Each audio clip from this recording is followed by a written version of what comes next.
He fucked me with a toothbrush. I'm just kidding, guys.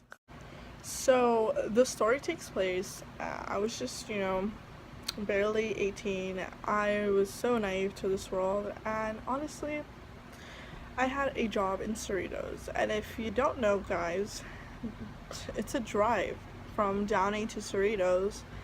So your girl used to Uber because my parents were not going to drive me there, and I obviously did not know how to drive, so Uber was super convenient to me. Let's just call this guy, I don't know, John, because, John. Okay. Or you know what, because since he was Hispanic, let's call him Jose. Okay, so Jose, I had called or requested an Uber. I did an Uber pool, because it was cheaper. Oh my god, my little baby here. So yeah, I did an Uber pool because it was cheaper. So he took me from, let's say, Cerritos to Bellflower, because that's where the person, or no, it was Bellflower, and then there was two other people.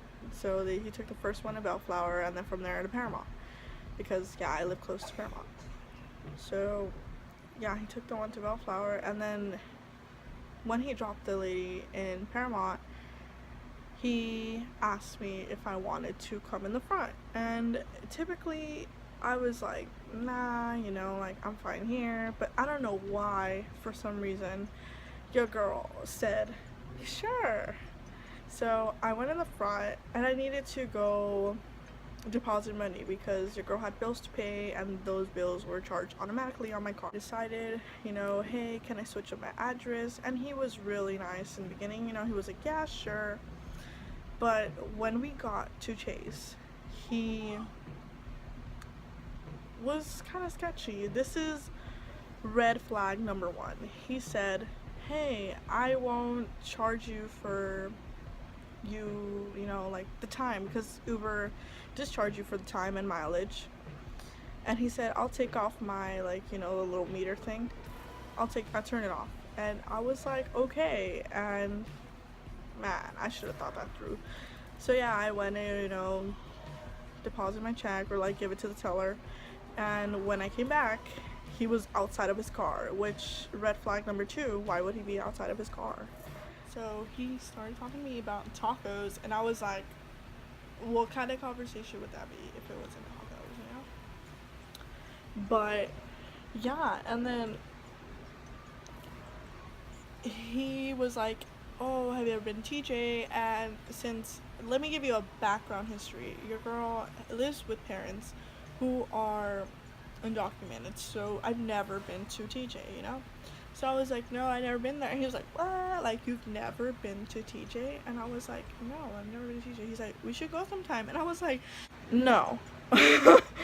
You got me fucked up. Like, I am not the girl. I am not this person. And that's when I knew I needed to get the fuck out of that car. I was like, hey, can I switch up my address again? Because I need to go to Chase. This is where my parents are going to pick me up. They said, hey, girl, we're going to pick you up here.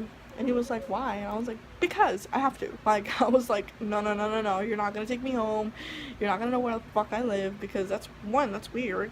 And he was like, okay, fine. Fine. So he takes me to Chase. He drops me off, but no, get this, guys. He turns off the car. Usually when Uber drivers, they'll put their emergency lights, and that's how you know that, people are going to get dropped off, because it's a pretty simple. It doesn't take that long. But no, this guy turned off the car, guys, and I was so shook. And then he continues to turn on the light and look at me. He's like, can I look at you? And I was so shook, guys. I thought he was gonna rape me. Literally, I fear for my life, and I know that I'm being extra, but this is literally, you don't know what could happen. You don't know these people. You don't know anything. So I was shook. I was like, fuck. I froze. I am one of those people who, when I fight or flight, I freeze. Girl, there is nothing. So he goes, you're so pretty, in Spanish. And I'm like, I don't give a fuck, dude. You're old as shit. You're older than my dad. And I wasn't trying to be disrespectful. I was so scared for my life. Like, I was like, I disregarded that. I tried to ignore him, and I was like, thank you for the ride. I got the fuck out of that car because I thought he was gonna pull me back and be like, no girl, we need to do something, or you know, but like, I was so scared. So I get off, I skirt, like, your girl does not run anymore because look at me, I'm really overweight. So I skirt and I call my dad immediately. I did all, you know, I told my dad what happened, and he was like, oh no, fuck that, like, tell me who this guy is, I'm about to beat the shit, because I'm a daddy's girl, guys. Like, he was about to beat the shit out of this guy. And I was like, no dad, it's okay. No, it was not okay. Now looking back at this, it was not okay, guys. It was not okay. Like, I get home and think about my life. Like, I was so shook. But yeah, guys, like, honestly, no one has to go through this. Like, if you're in a situation like this, girl, you skirt, or boy, you skirt, and honestly, it's awareness, because it happens so often. Like, people will take advantage of you. But yeah, guys, if you like this video, give it a thumbs up, comment, subscribe, and let your girl know if you want more story times, because my life's full of shit, and I have learned at a young age a lot of things. I've had a lot of life experiences, and I'm not afraid to tell. You know, if you hate this, if you consider to judge me, do so in the comments. Like, I don't give a fuck. Like, live and learn. That is my motto for today. So see you guys then. Love you.